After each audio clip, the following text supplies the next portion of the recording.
come to y'all today with a video about the song that Eminem came out with featuring Rihanna called The Monster.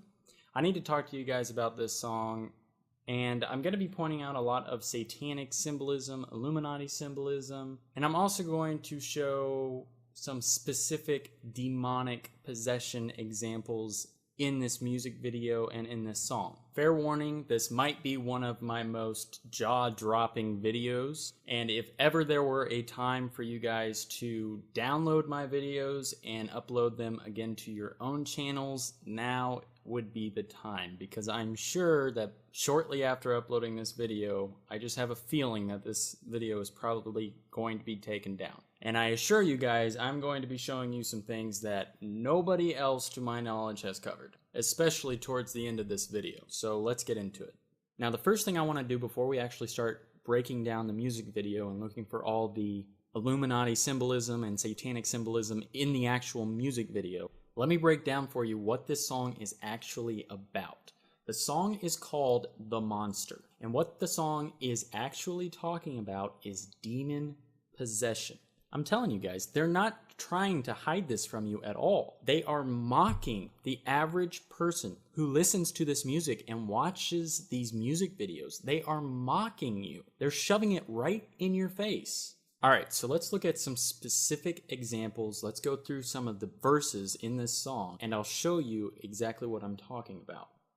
The chorus of the song and how the song starts out goes like this. I'm friends with the monster that's under my bed. Great, so she's friends with demons. Get along with the voices inside my head. So right there, she's saying that she hears the voices of these demons speaking to her. You're trying to save me. Stop holding your breath.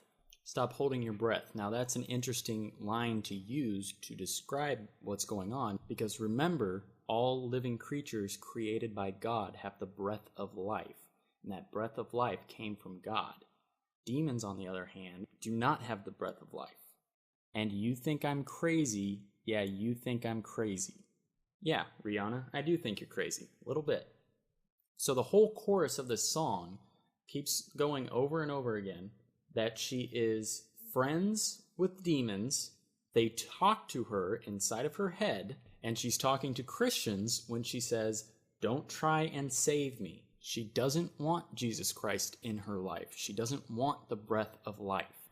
All right, now if we fast forward in the song a little bit and we get to one of the verses that Eminem says when he's rapping, he says, "Hit the lottery, oh we, but with what I gave up to get it was bittersweet."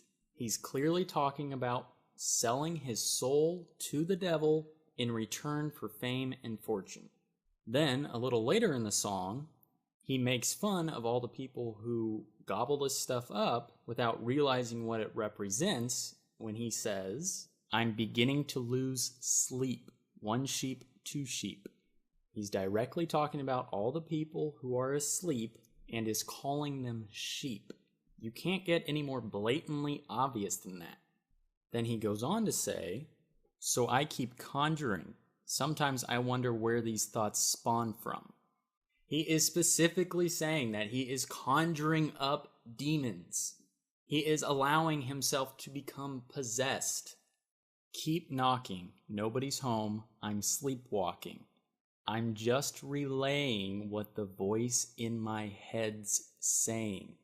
So again, you have another jab at people who are asleep. He's saying that he is asleep at the wheel himself. He has no control over his body. He is possessed. Are you guys getting it yet? I think you're getting it. So let's move on to the actual music video now. All right, so the music video starts off with Eminem sitting in this chair, hooked up to some medical devices, clearly being brainwashed by what he is watching on the television screen. Again, this is just poking fun at the sheeple, the people who watch television day in and day out and are totally consumed and brainwashed. Then, of course, you knew it was going to be in here somewhere, the all-seeing eye. And folks, they're not even trying to hide it. It is obvious. Then again, back to all the sin that's being portrayed on the television screen, influencing people and brainwashing people. Then right here, it flashes back to Rihanna and it looks like she's writing something down, but it also seems as though the pen is writing with itself. It seems as though she is not the one actually holding the pen, referring back to MK Ultra type mind manipulation and giving up control to someone else or a handler.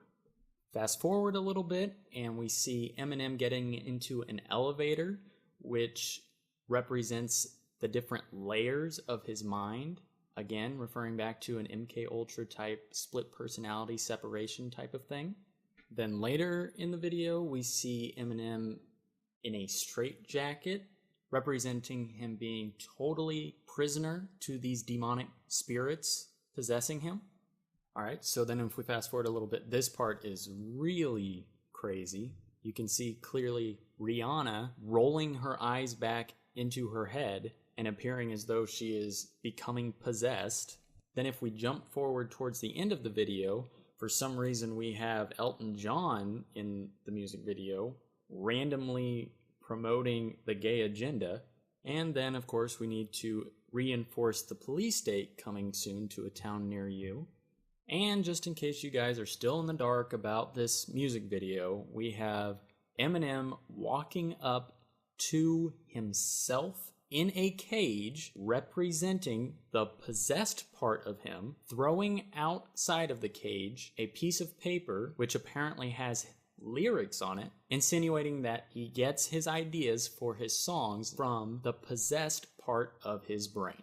All right, so there you go. Now you know what the song is about. And you might be asking yourself, well, so what? Who cares if that's what these people believe? Who cares, you know, the Illuminati is just a group. Who cares if they're controlling the world or whatever? Who cares what they believe? Well, now let me prove to you that demons do possess these artists, that these artists have sold their souls to the devil. And how am I planning on proving that to you? Well, let's see what message this song has to say backwards, shall we? Now this is going to go fast, so I'm going to play it for you a few times. The first time I want you to listen to hear what you think it says by yourself, and then I'll tell you what I think it's saying.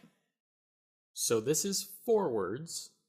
Save me, stop holding your breath. Remember, that's an important part of the song because she's talking to Christians. So let's try and hear what it says backwards. Did you catch that? I'll play it again. If you didn't catch it that time, don't look at the screen. Look away from the screen and try and just auditorily make out what you think she's saying. All right, did you catch it that time? It sounds to me like what she is saying is, fire, blood, and gore, I see him, yes. Let me play it again. See if you hear it this time. Fire, blood, and gore, I see him, yes. She's talking about Lucifer. So let me play it again for you forwards and then immediately backwards. Save me, stop holding your breath. Yes. One more time. Save me, stop holding your breath. Yes. Did you hear it that time? Now, if somebody asked you to describe Satan, I think that's a pretty good description, don't you?